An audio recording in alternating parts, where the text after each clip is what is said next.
بمنتهى الثقه احب اقول واعلن رسميا ان انا واحده جوزي بياخد رايي في كل كبيره وصغيره. طبعا مش مصدقين ولا انا والله. مصدقين. طول النهار يقول لي ايه رايك تخرفي؟ خد رايي ولا ما خدش؟ ايه رايك ما تتدخليش في الكلام؟ ها خد رايي ولا ما خدش؟ ايه رايك تنامي وتريحيني؟ ما فرضش عليا حاجه، هو بياخد رايي. ايه رايك ما اسمعش صوتك النهارده؟ ها ايه رايك تلمي هلاهيلك وتروحي عند امك؟ ايه رايك ما اشوفش وشك لمده ساعتين قدامي؟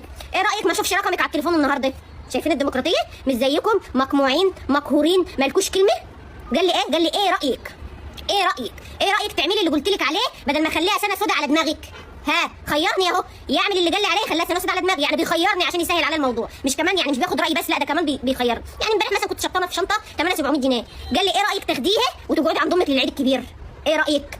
اهو ايه رايك تقفلي بوجك ده خالص؟ ايه رايك ما اسمعش نفسك؟ ها اتعلموا مني واعملوا زيي عشان توصلوا للمرحله اللي انا فيها دي. انا بعلمكم بفيدكم من خبرتي. يعني مثلا النهارده الصبح قال لي ايه رايك تقومي تعملي الفطار وتفطريني بدل ما اتجوز عليكي؟ خيرني انا دلوقتي مخيره.